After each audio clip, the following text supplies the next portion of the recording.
Welcome back to Burning Boat Business, the podcast that follows the success, failures, and progress of our company, Burning Boat, as well as ourselves. Today is a special episode because it's our 10th episode. We hit our first milestone, and we wanted to thank all of our listeners for listening. Thank you. It's actually a doubly special episode. Because we also hit 200 subscribers on YouTube since our last podcast. 200 so subs. It's a big deal. 200 subs, huge deal. 200 subs might not sound like a lot when you think about like big YouTubers out there, but for us, it's a big deal, and we worked really hard to get there.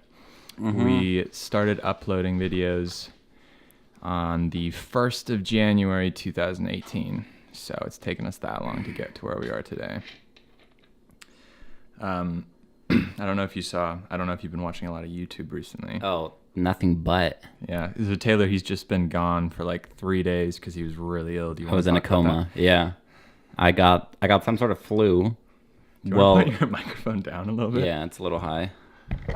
How'd this start? Yeah. It all started. I came over on Friday and I was like, I feel a little sick. But I thought, well, maybe I just didn't drink enough water that night or something. So, sometimes you kind of wake up with like a scratchy throat, and it usually goes away. I got to your place, and I was like, I'm still feeling kind of sick. You seemed a little off. Yeah, I felt a little off, and then I found out that I didn't get this apartment that I wanted. That was what I thought it was only about. Yeah, but it was that. I mean, that did definitely bum me out a lot. But not as much. I think it was that in combination with I just felt really like tired and exhausted. I was like, I just need I guess we've been working too much or something. I just need like a good night's sleep. And then I wake up the next day in a fucking, I don't know what it was. A little pool. I mean, just a pool of sweat. My throat is just like completely closed. Everything's swollen. I couldn't like swallow at all. So I was just like, like spitting into this cup and stuff.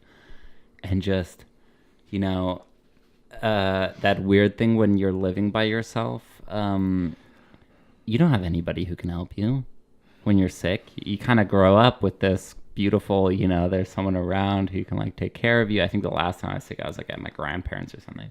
I mean, I offered. I'm just going to put that out there. But yeah. Yeah, you offered. It was very nice. I didn't want you to have to drive an hour to come I would have done some soup. I would have done it. So that first day was fucking weird. I didn't eat at all, like all day until the night. I finally got myself some of that like ready-made soup or whatever. You just like walked out and got it? Yeah. In my dazed and confused state. And also at some point I went to the bathroom at night because I was drinking so much water. I was waking up like every 2 hours to pee. And I guess I was peeing with the lights off or something at some point. And then my roommate tried to get into the bathroom and then noticed that I was in there with the lights off by myself. Right. Boy or girl? Boy. Uh-huh. So that's pretty So I weird. didn't sit down or anything. I almost wanted to be like, I'm not masturbating. I'm really sick and I'm peeing all the time, which is why I'm in here in the dark by myself. You were just silent. But I just was silent. And I was like, oh. So how did they... Oh, you just said... Okay. And he said, oh, sorry. I just went back to my room, in my cave. And then woke up the next day. I think I slept, like I told you, like 19 hours that first day. And then next day, it was a little bit better. But also, throughout this whole thing, I think I had like the world record of, the longest headache of all time. I think I had a headache for like 30 hours straight, which I'm not sure. It might have been not drinking caffeine. I also obviously didn't smoke any cigarettes during this whole point. So could be a lot of things, actually. Yeah. Yeah, and no alcohol or anything. So I'm on this total like health cleanse while I'm completely sick. So I'm gonna keep continuing with that. I don't think I want to pick up smoking again now that I've kind of cut it out. I always feel like the first 3 days are the hardest to get through. Yeah. So the second day. Wait, so you're just not gonna smoke? Is this like a casual thing? Yeah, or I is it think- like a big deal. No, I think I'll make it a big deal with some sort of bet or something. I know we've been talking about. Oh man, this is You know- exactly where I'm going with what I want to talk Oh, about. nice, It has nice. nothing to do with that, but I wanted to set some goals for myself. Nice. This is the perfect time to do this. Perfect.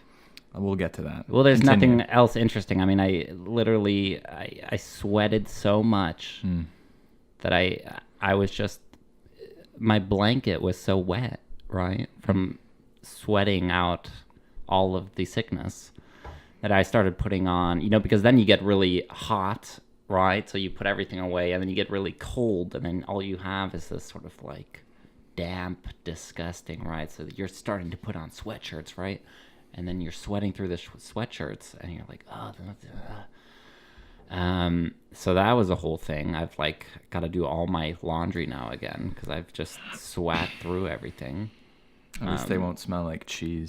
Yeah. Well, that was a different scenario where they sat in the laundry machine for too long So they on all smell suspicion of my really bad afterwards. Yeah, they did. And then another thing that happened is that my mom called me while I was eating boiling hot.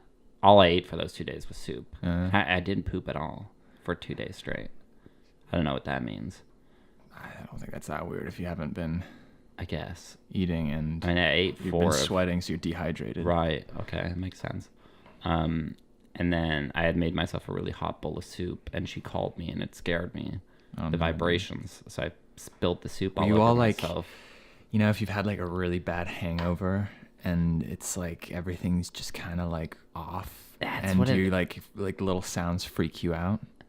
I mean, I think I was just because I hadn't eaten, Mm-hmm. right? And even the drinking water, I think I was just dehydrated the whole time because I was Mm-hmm. sweating so much. I just couldn't like drink enough water. And I also didn't want to go downstairs all the time to get water. I was getting in my head because I didn't really want to have to confront anyone in my house for some weird reason. I don't know. I was just like in a weird, like, Yeah. I don't know. So yeah, I got soup all over myself, Burn and yourself. yeah, pretty badly on my knee. And then I woke up this morning and I felt much better. I wouldn't say I'm 100%, but I feel good enough to do the podcast and down. stuff. I'm a little low energy maybe, but I've been drinking a lot of orange juice. Yeah. Where are they? Orange juices and party hats. It's a big day.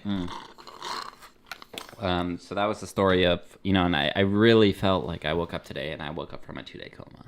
I was like, what's been going on? Like, what year are we in? Like, what? Yeah, I mean, I who- couldn't get a hold of Taylor really, and I was actually legitimately worried about you. Yeah. I don't know if it's like, if my brother's listening, I hope he doesn't mind, but like, he's had like a little bit of an issue with, telling small lies here and there to try and get out of things because he's struggled to stick to commitments and things like that. And one of the Okay. things he always used to say was like, oh, I'm like really sick. And it was always this very dramatic story. So I have this like weird thing where as soon as someone says that, I can't help but like, wait, are they actually, or something else I going think on? everyone does that. Right. I mean, it's not that they're not actually sick, but it might be that it came from something else. You can get like really sick from being stressed out and things like that because your Yeah, I immune believe it. system shuts down because of stress, because it's like releasing stuff into your blood, like adrenaline, which can like weaken your immune system and you can actually get sick. But like, Whoa. there was something else that caused it. And so I immediately, like, obviously I believed you, but I couldn't help but like, wait, is there something wrong? Is he like okay? Because you weren't like To do replying with the me. apartment. To do with the apartment, because I thought it was Yeah. like we were planning on going climbing that day, and then Yeah, all of yeah. a sudden you're like, I'm just gonna go home. I just don't want to do anything. Mm. I was like, that's like fair enough. I was like, shit, he's really taking this really hard. I didn't realize you were sick as well, so I'm glad you're okay. But do you think it has anything to do with like that we talked a little bit about how since you've been vegan, you haven't really been sick, and I've had the same experience. I've had a cold a couple of weeks ago, and then a couple of months before that, I had like a very, very intense kind of what you just had. Yeah. Like one day of insane fever, but like for the last year, that's it. And normally I'd get, colds here and there. Yeah, So I feel like I haven't been sick for a long time. I was wondering if, well, you said I want to say that I haven't been sick in a long time. I'm honestly just trying to think when the last time was. But yeah, I really don't get sick. I'm the same since going vegan. I think I really haven't been sick at all, I want to say. Yeah, no, I mean, I've heard that from many other vegans as well. I don't think that's an uncommon thing to find. Might not necessarily have anything to do with it, but it's interesting. Yeah. All right. What did you want to move on to? So I was going to say, I'm assuming you've then watched a lot of YouTube. Yeah. You saw that Casey Neistat reached 10 million subscribers on YouTube? No. Well, he did. And I think I've been subscribed to Casey Neistat since, like, he just hit 1 million or something. So still, like, a huge audience, but it's been, like, a couple of years. Okay. You should watch that video because it's super interesting. He was talking about how, and this is relating back to how we just reached 200 subscribers, which feels like a big deal, but when you're comparing it to 10 million, it's like, what are we even doing? But huge. The main thing that he was talking about was that reaching 10 million wasn't as hard as reaching 1 million. And reaching 1 million wasn't as hard as reaching 100,000. And reaching 100,000 wasn't as hard as reaching 10,000. And he said that the first 10,000 was the hardest thing and is the hardest thing to do on YouTube. Uh-huh. Because that's when, like, no one's giving you attention. That's when, like, no one cares. No one knows you even exist. But you still have to, like, try and put out content and kind of suss out what works and what doesn't. Like, once you get big numbers, you can start to see a pattern about what works. Like, okay, these thumbnails get this kind of response. This kind of video is really popular, and you can kind of build off of that. But in the beginning, you just have to go off of nothing, really. Right. I mean, we get on our last video, we got, like, I think we had around 58 views or something. I think we're getting an average of around 100 views after the first month. And it's hard to know what to do. I don't want to say that necessarily we have to do anything differently, but it's hard to know what's working and what isn't. It just feels like we kind of have to just keep doing exactly. Yeah, we don't know what's good. Yeah. It's just kind of based off of a few comments here and there, and it's hard to see a pattern. So it's definitely, it was cool to hear that someone as big as him kind of had the same thing, which is obvious. Obviously he did, but it was just interesting to hear, and it was cool. A little motivating. And I mean, what do you think about the whole, like, creating content that, I mean, we've talked about that we're making it so that it can be seen by people in the future once we've actually achieved something that's worthy of, I don't know, following. Like we do something that's get some attention, and then we can say, oh, we've, like, kind of documented how we got to here, if you want to go check that out. Yeah.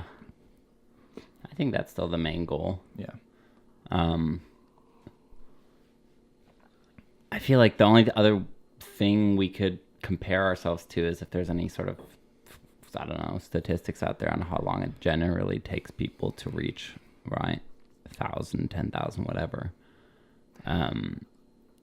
I don't know these numbers, but I get the feeling that there's something like you're not going to be able to do it in less than 2 years. Right. But you do hear about these channels that just blow up overnight, right? Which is like... But they've still started from somewhere else. I guess. Like, and when I say 2 years, I don't mean like 2 years till you get to, like, 1 million. It's like 2 years until you get to an audience that's actually yours. Yeah. And from that point, I think it can be quite serious in terms of, like, it seems like it's an overnight success for everyone who didn't know about it. I guess. But really, it took like 2 years to get to 10,000 or something like that. Right. I think we're on track. I think we're doing our own thing. Yeah, right. Because I think the main goal is that it's original content, and that we enjoy doing it. Yeah. And I think, like, 2 weeks ago, I had, like, a few days where I was just like, oh my God, like, it's a little tough sometimes when it's like 4 days in a row and you don't get a new subscriber. And it's like, not that that's why we're doing it, but it still does affect you. You can't help but look at those numbers because in the end, they do matter, and they are what is measurable in this whole thing. We are starting from a place of wanting to create content that we like. Yeah. but it's still nice to see that it gets a response and that people enjoy it. And there was just like a few days where we didn't get a subscriber for like 4 or 5 days, and I was like, oh my God, I was getting a little down. And then this week it's completely changed, and I feel a lot more like just excited about the long term and doing it for a long time, and it not being about immediate returns. And yeah, just wanted to say that. I agree. I think it can be hard to remind yourself that is the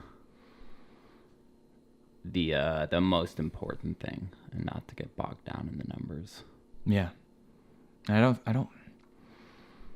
think we look at the numbers in a naturally kind of healthy way. I think it would be weird if we weren't at all interested in how it was going. Yeah. But I just watched a few of the videos the other day, and I was just surprised by, it's like you make the video and you watch it like so many times as you're making it. And then once you finished it, you might even watch it like 2 or 3 times, just kind of like, is it good? And then you don't watch it for like weeks, and you come back and you watch it and you're like, oh yeah, it's good. That is good. Yeah. And it's like you're suddenly able to see the video as you were wanting to be able to see it at the time, but weren't able to because you were so focused on the small details that don't matter in like the big picture, like fixing this little pop in the sound here, or color correcting this kind of spelling hours correctly. When suddenly you see it as you hoped other people would see it, and it's a really rewarding experience. And that was kind of what got me out of like I don't really care about how many subscribers we have. Yeah. That being said, I am very excited about 200 subscribers. I love that sound when you go too hard. Yeah. Good one. Oh, we got them all. I think what I would like to talk about is the kind of like, I think I don't know if we talked about it on the podcast before, or if it's just in a conversation, the idea of like stress, and that stress is actually more your own like understanding of what it is that's happening to you rather than what's actually happening to you. As in, like, 2 people could be going through the same thing in terms of how much they're doing. One person's going to feel stressed because they're looking at it as problems and as negative things, and the other person's going to look at it and get excited by the challenge, and it's not going to it's not going to feel like stress. But we like throw around this word stress a lot. I mean, not us, but I think people in general. And kind of like, how do we deal with stress and pressure with all of the things we're doing? Because for me, since you like landed in Copenhagen, I haven't been for a run. Right. We've been climbing, which is great, and I'm super excited about that. But it's not at all the same kind of workout or the same kind of stress reliever that running is. And I went for a run on the day that you went home because you were sick, but I was like, shit, he's like overwhelmed and freaking out. And I was like, I need to do something myself to calm down because it was affecting me. Yeah. So I went for like a 5K run, and I was just like, why the fuck haven't I been doing this the whole time? Like, you justify to yourself that you don't have time. But it's not true. You just haven't prioritized it. And it's like, oh my God, what am I doing? I'm missing out on feeling normal again, and like being able to deal with the things that would otherwise normally make you feel stressed. Yeah. Like, what do we do, or what do you do that like gets rid of stress, or like, is that something that we need to work on? You know what? Like, I feel like I haven't really been that stressed since I've been here. I would say there's been a lot of like pressure. Stress and pressure. Yeah. Because I think it is the way you look at it. So many people would have, like, if you like showed someone our schedule, they'd be like, holy shit, I feel stressed. Yeah. Like, just reading it. It's not, though. It's just the way you perceive it. So it's fine if you don't feel like it's stress. But then whatever that is, like the pressure or the workload, I think we've kind of dabbled in it with like the meditation video and things like that. But I think there's a lot that we actually do that'd be interesting to talk about that we might not be aware of that we do. Right. So like for me, going for that run was like a serious moment. And I think I've talked about how like my feature length film is trying to explain that there are these like single moments that happen that are kind of very transformative, and there's a lot that builds up to this moment, and there's a lot that happens afterwards, and it's like a lot of different ideas suddenly kind of come in at the same time, and you make a big change right then and there. Yeah. And you have those moments like all the time throughout your life, but it's like they're still like their own little thing. And I felt like I had one of those where I was like, there's a reason why you love running so much. Right. Why haven't you been doing it? And look at what you feel like. And like that whole evening, I sat down and like wrote down all my goals, like all the things I want to do. I've written them before, but I just did it again. Yeah. Added some things and just like it felt amazing. And it's like all this stuff that we're doing just feels sometimes like you can't remember where it is you're going, because there's so many immediate things happening here and there that you can't focus on the big picture. And having just a glimpse of it every so often is just so amazing. I totally agree. I think it can come from anywhere too. I think that me being sick in the middle of that, I had a little bit with the cigarettes and alcohol and all that of just like,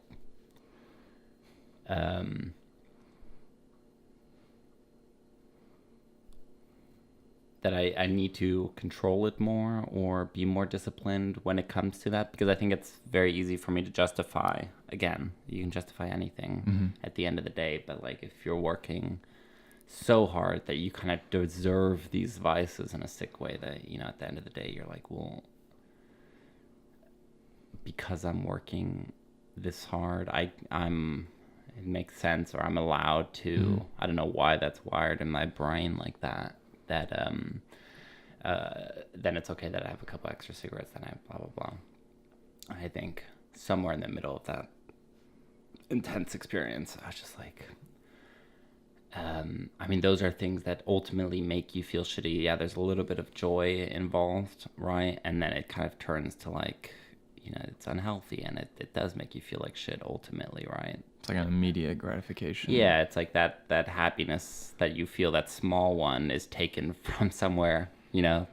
It's borrowed happiness. Yeah, exactly. I like that. So I think there is a change that I need to make as well. Mine's not running. No. It's not necessarily, although I do want to work out a lot more. I think it's for me, it's specifically just health, just to start with. I mean, I don't smoke or drink, but I've had very similar feelings of like finishing the workday and being like, I just feel like I've drained all of my discipline. Yeah. Like I've used it throughout the day, that now I'm just like this empty, like I can't decide anything, and I'll just eat whatever I want to eat, as much of it. Like, not that I have an eating problem, but I've just, normally I care about what I eat, and I don't want to eat unhealthily too often, and every once in a while is fine, especially with like sweet things and treats. But like recently I've just been like, as much of it as possible, because it's weird. And yeah, it was like, instead you just go for a 30-minute run and skip over the like feeling of guilt a little bit, because you're not completely absent from the decision, and you feel twice as good, and you make the time that evening so much better because you feel better. You've done something healthy, and you've chosen not to do something unhealthy, and it just makes you so much stronger the next day. And I've been waking up very motivated every day because of just the change. And Nice. I thought I was like, oh shit, I need to work less because I'm not able to, like, I feel like I'm draining my discipline, but really it's just, you can work more, but just remember to add on this healthy habit or Right. this change or whatever. And then it's like you've got a reserve tank of discipline, or like of energy, or It's funny that it happened with both of us a little bit at the same time. Mm-hmm. It sounds like. Well, I think we're going through exactly the same exactly. thing. That's why I think it's So quite it's all natural. Because I think there must be some sort of natural response to just something telling you that you've fallen too far into a certain habit, right? Do you think that in itself is a habit? Maybe. Because I definitely have it. I have it with everything. Like if I've lived in the same place for too long, or you just fall into habits, and at some point there's something that happens, and you said, "Oh my God, I need to change this." Yeah, I think there's obviously two ways to go. You keep going, and it becomes like a serious issue, Yeah. or you change it and Yeah. make it better. Yes. I think that in itself is a habit that you build over a serious period of time because you start to see the benefits of thinking like that. Right. That it can actually get a lot better and that you can actually change whatever it is that is at the moment like just a small issue, but you kind of see it becoming more than that because you feel like you're losing control over it. And that's not easy to do. And yeah, it's a little defense mechanism against complete self-destruction, which is nice to know that it's there. I have that. Yeah. Because I don't know if everyone does. I think that adds to what I was talking about, like a feeling of a moment when like many ideas and thoughts and actions kind of come together into one moment of like, I need to change this. And I'm going to, and this is what it is. Right. And it's all like literally in like the span of what feels like 10, 20 seconds. Yeah. It's like, boom. Yeah. Where have I been? Yeah. You were saying that you want to stop smoking. Well, I will. Yeah. You will stop smoking. Well, I feel like I already have. I feel like I'm coming into this off of. But you have also done that before. Yeah. How many times have you stopped? Probably 3 or 4.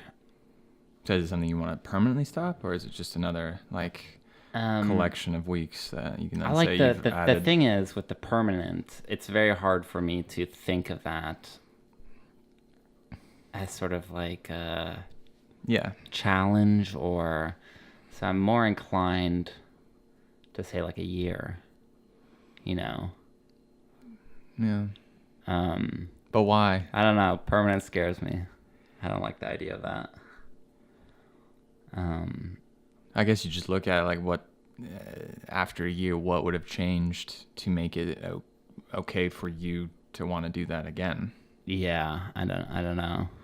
But I mean, there is some truth to like not overwhelming yourself. But then in the end, isn't it just trying to like trick yourself into, well, I'm gonna stop for a week. Stop for a month. And once you get to a month, it's like, I knew already that I was gonna go a year. Right. But then it gives you like an out to like want to then once say, actually I am gonna start again now because I never said. I mean, you can start whenever you want, even if you've said I'm gonna stop forever. It doesn't really matter. But saying it does. Why? Because then it would just go down the path of, I don't really trust what I'm going to say. If I ever then make that claim again, right? I think that's a huge claim to make. Mm-hmm. I'm going to stop this forever. Yeah. If in the back of my head, I'm like, well, it doesn't really matter. I could just pick up smoking. I don't like that because then it takes the sincerity away from other things that I might want to, at some point, really say. I'm never going to do this again, or whatever commitment I want to do for the rest of my life. And that gets back to the point, like I do enjoy cigarettes, right? It's just the way I use them is obviously, I mean, they're just unhealthy to begin with. I mean, I enjoyed alcohol. Yeah. I still would enjoy it. Right. I fucking love it. Right. It doesn't mean that I want to do it or that it's okay. Right. I really don't want to compare it because they are different. Yeah, it's not mind altering. I can only, talk from experience and like, I think there is a big distinction to make between keeping your promises. Like, mm-hmm. I'm going to achieve this, or I'm going to commit to going on this experience, even though I don't really want to. Now I'm going to say I'm going to do it by this time and sticking to that. Right. Compared to saying I'm going to stop something that is addictive and that it can actually feel like it's out of your control, and that those two are not the same kinds of promises. And I think someone who says, I'm going to stop drinking, for example, Yeah. and then who a year later can't keep that promise because of a variety of things, chooses to drink again, I don't think that they then suddenly lose the right to make other promises for other things that they have again and again shown that they are capable of sticking to, and that they're using this idea of making promises to other people to stay accountable for what they actually want to do with their life or whatever. I agree. It's a massive difference. I agree, but it's for myself. I'm not concerned with how anyone else sees my promise. It's just that if I break my own promise, Mm-hmm. has nothing to do with anyone else. It's more just, it would lose value. It would just... Well, also, I mean, wouldn't you feel like you then couldn't make promises? No, because I make promises all the time. And I think I keep them all the time, so they're quite valuable to me. If I say I'm not going to do something for a certain amount of time. But when it's I do about it. something that is, you know, we agree is something you don't want to do and that is unhealthy. Right. But I do like. Again, Right. it doesn't I'm really... just saying. I just want to. That's another reason. I mean, it's so. But let's say I say, okay, I don't want to smoke for a year. Mhm. I mean, that's huge. Yeah. But then Past amount of after a time. year, Make me another bet. Say, hey, dude, let's do another year. If it's right, we'll do another year. all right, so say a year. Say, well, let's do a year then. Okay. Okay. I wanted to add it to, so a year from today. No, a year from 2 days ago. All right. So what I want to do is that my thing is the running. Okay. And that's a big thing for me, and something I've always wanted to do is like, that's funny because I've made these big promises too. I've like said I want to climb the 10 hardest mountains in the world, run the 10 hardest races in the world, do all these things, and these are like huge promises. It's like, am I risking not sticking to them because I don't even know what it really means to achieve those things? Or is it a way of like directing my attention and where I absolutely want to end up at the very end, and then setting myself smaller goals along the way?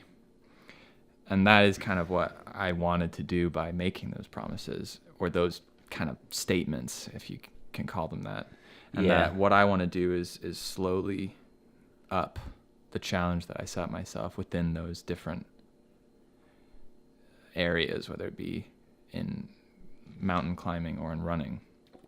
And for me, yeah, they're obviously physical, but they are above anything mental challenges, and they do so many other things that are reflected in the rest of what I do. Uh-huh. So I want to say that I want to run an Ironman on my birthday in a year. Because Okay. that's pretty much a year from now. Okay. I just like the idea of doing it on my birthday, because it's like, oh, aren't you supposed to, like, you know, have fun on your birthday and do something like nice? I'm like, that's what I want to do. Okay. So whether it be an organized Ironman, I doubt there's one that happens to be on my birthday, or it's something that I organize myself but take very seriously in terms of legitimacy. I want to run an Ironman on the 7th of July, 2019. Okay. But it's with What is an Ironman? the Ironman is swimming, biking, and it's a triathlon. Okay. Swimming, biking, and running, but it's like the ultimate distance. So you start by swimming 3.8 kilometers. That's insane. 3.8 kilometers? How long does that take? How long does that take me, or how Or long does just that in take? general? I think under 2 hours for like people who are fit. Okay.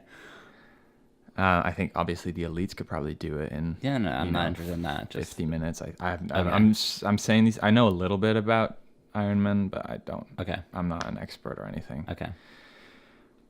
I just like the idea of it being a serious challenge. Yeah. And like I've never swum further than like I don't know, like 200, 300 meters. Yeah. Maybe that time we went swimming. And then it's followed by, I believe, a 180 kilometer bike ride. Oh my. And then God. you end it by running a full marathon. So I've run a marathon. And Your ass is was gonna hurt so much. that was 180 kilometers. yeah. But see, the reason why I like to like set that as a challenge is that I'm very driven by challenges and Yeah. by like sticking to what I Yeah. said I'm going to do and by Yeah. actually performing on the day.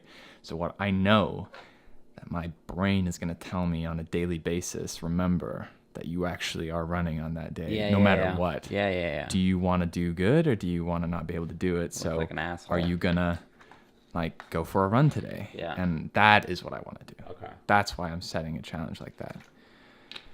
And I'm assuming it's the same for you. Like, it's not that you, like, great, you didn't smoke today, but it's more than, it's not having to rely on that, maybe. Or is it just that it's an unhealthy thing you want to stop? No, I think it's the feeling of a lack of control. Yeah, Right. that's what I'm getting at. Yeah. So, yeah, so those are, I guess, bets. Those are good bets. Let's I have actually- more. I mean, Let's do it. well, I don't want to do it right now, but I have the whole.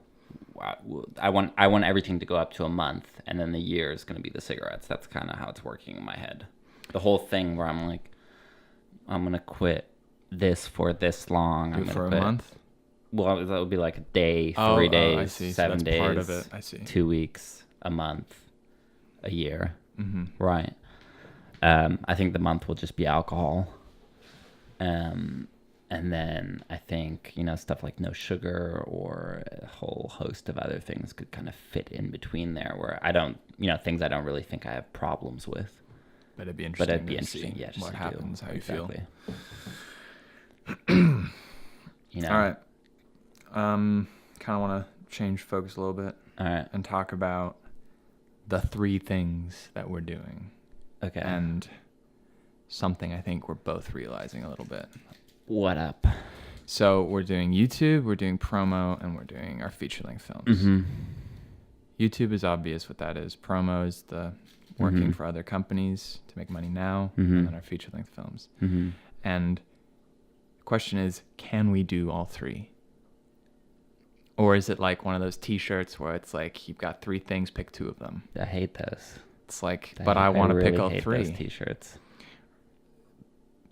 So right now we're only doing 2 of them. I think we've talked about this before, but I keep coming back to this thought of like, well, there's just no more time in the day to do this other thing, to add the 3rd thing, which is a feature-length film stuff.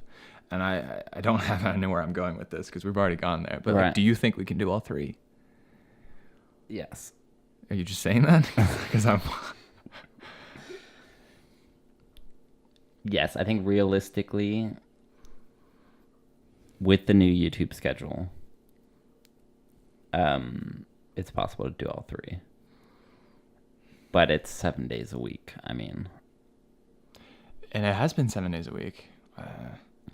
yeah, like I guess even until on the days when it hasn't been a full day, still like 7 hours of work in there. yeah. So I And think it's a little different with you not having your computer on you at all times, and like kind of relying on being here. Yeah. But like, yeah, you were sick this weekend, so I had a little bit more to do. But like, I worked full days this weekend. Yeah. And last week. I think also something we should bear in mind is that it is not, the plan isn't to do all 3 at the same time. It is to kind of be able to do YouTube the whole time. Right. And then to kind of switch on and off a little bit. And hopefully sooner So- rather than later transition into a place where Right. feature-length films are the main thing we do. I mean, it sounds like we have some leads. We definitely do. And the more that starts to come in, the more we have to do like 1 or 2 jobs a month. Yeah. Right. The more those come in, the easier it'll get, I think, to do those promo videos and everything. So what are the leads we have? So we have the hot air balloon. Hot air balloon. We have this new talk. Yeah. Which is our first word of mouth client. Correct. Someone who heard about That's us a from someone celebration, we've too. worked.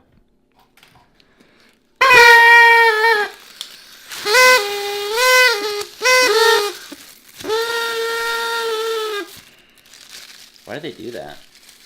They're just very shitty. Yeah. We'll get some better ones when we hit 1,000. Yeah. And then we got the music video. We got the music video. And and Vox Talks. Phoebe's company. Bocast? Bocast. Close. He doesn't know what he's talking about. Yep. And then we've got, I'd say, Espen as well. And I think that everything that he has to offer is going to come into play now because I think he knows so many people. It's something that we're obviously interested in. Right. Even if it's just working with him again. Right. It's going to lead to something. Yeah. Just the way that all the other things have led to something else. Yeah. So I'm quite excited about that. Yeah. And what's also exciting is that the plan kind of worked. Yes. When we're talking about,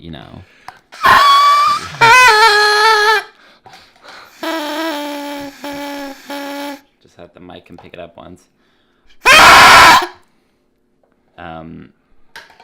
The plan kind of worked in the sense that we said we were going to make these free videos on, the banking on the idea that, that's going to spread our name around and that someone else will pick us up from that. And that has literally happened. Has happened. We haven't made a deal yet. No.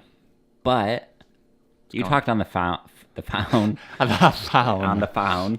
You talked on the phone. You sounded very business. There was no point for me to join the conversation because the introductions went quickly. I missed my gap. There was a small gap for me to introduce myself. I completely missed it. He waved, but we're on the phone. I wavered for a second. No, he actually waved. I waved. Yeah, he went.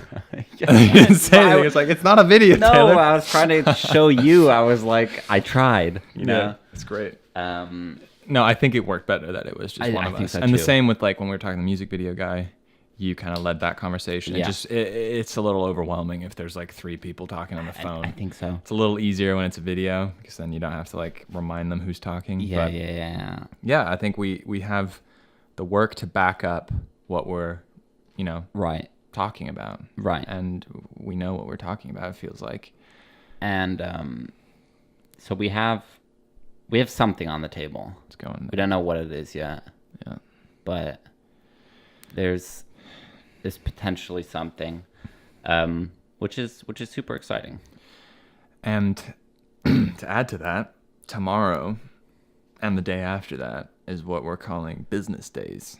Right. And we're doing a video. Oh, we're gonna go hard. Our next Taking the Island YouTube video, which comes out on Friday, is going to be these 2 business days where we are going to just, like you said, go hard. Yeah. On the business front and email and Instagram direct message and cold call as many people as we possibly can. 1 million people.